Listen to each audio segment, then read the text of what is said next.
Qari mill-Evanġelju ta' San Luqa, kapitlu 7, versi minn 36 sa 50. F'dak iż-żmien, wieħed mill-Farisej stieden lil Ġesu biex jiekol miegħu. Ġesu daħal għand il-Farisew u qata l-ikel. Issa fil-belt kien hemm midimba magħrufa. Din saret taf li kien qiegħed tal-ikel fid-dar tal-Farisew.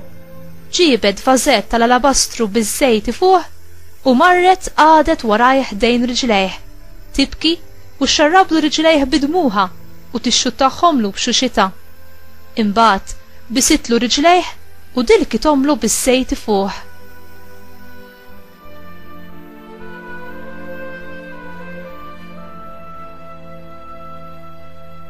Kif ra hekk il-Farisew li stiednu qal bejnu bejn ruħu, dan li kien profeta kien ikun jaf min hi u x'mara hi din li qiegħda tmissu, kien ikun jaf għax hi midimba.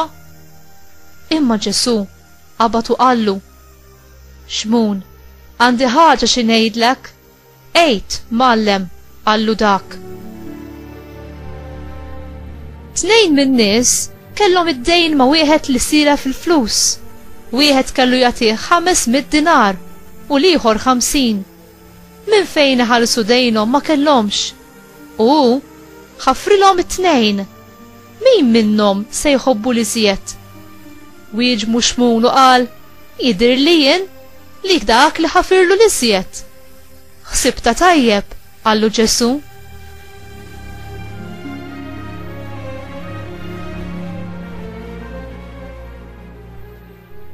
Imbagħad dar lejn il-mara u qal lil Xmun: Qiegħed tara lil din il-mara? Dħalt għandek u ilma għal riġlejja ma tajtnix, iżda hi riġlejja xarbithom li bidmuha u xxuttathom li b'xuxita.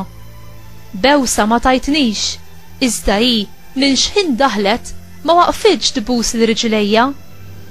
Rasi ma dliktilix biż-żejt, imma hi dilkitri l-riġlejja biż-żejt fuq.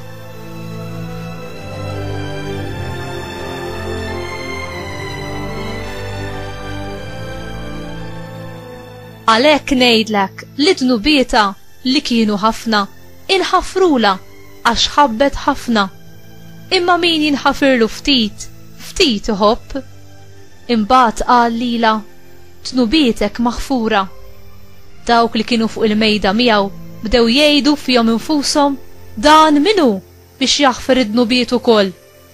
Iżda hu qal lill-mara: Il-fidi tiegħek salvatek, mur bis-sliem.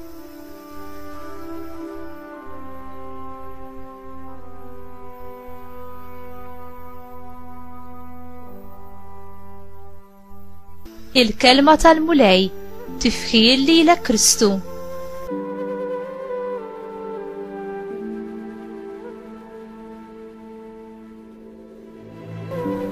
Għaliex Marija avviċinat lil Ġesu u dirkitlu riġlejh bir-riskju li tiġi irridikulata u abbużata mill-oħrajn.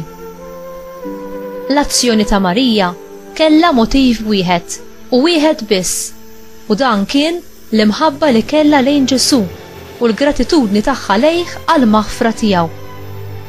Madankollu hi għamlet xi ħaġa li mara Ludija ma kienet tagħmel qatt fil-pubbliku. Hi ħallet ċara, xarbet saqajn Ġesu bidmuha u dilkitomlu biż-żejt.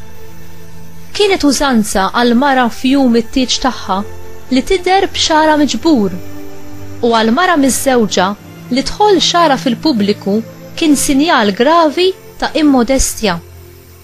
Marija ma kienet moħħa f'ħadd ħlief Ġesu. Hi wkoll għamlet ġest li l-imħabba biss seta' tissuqa biex tagħmlu. Hi ħadet l-aktar ħaġa prezzjuża li kellha, vażett tal-alabastru biż-żejt fuq u użatu kollu fuq Ġesu.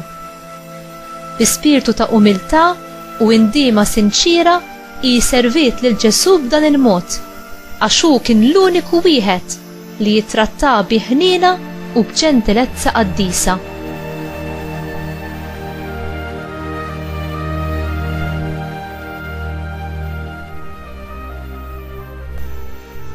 Skont il-parabola li jumbat jirrakkonta Ġesu lil Xmun, minnu dak li l-aktar ta' min jitħassru?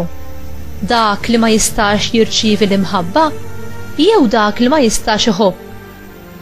Ġesu jagħmilha ċara li l-imħabba vera toħroġ minn qalb li tesperjenza il-purifikazzjoni tal-indima u l-maħfra. Mill-attitudni ta' Xmun u ta' Marija naraw kif il-bniedem jew jaċċetta jew jirrifjuta il-ħniena ta' Alla.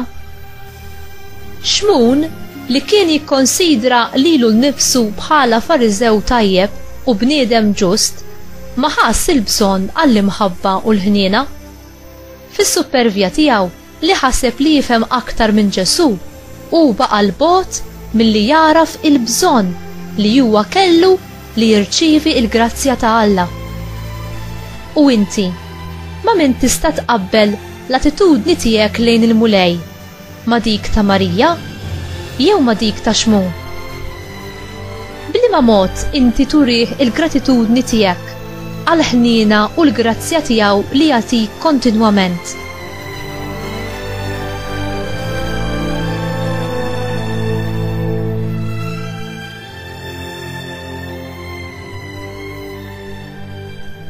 Mulej, il-grazzja tiegħek hi biżżejjed għalija. Enni nersa għal qrar ta' spiss fejn permezz tas-saċerdot li jirrappreżentak int ittenni lili wkoll l-istess kliem li qed lil Marija. Nubietek maħfura, mur fis-slim. Għażiża Marija, Omm Alla u Omna l-koll, int li int mingħajr teba ta' dnub, għallimni ngħix fuq din l-art mingħajr ħtija. Wassalni dejjem għal indima sinċira u għal qrara tajba u ta' spiss. Amen.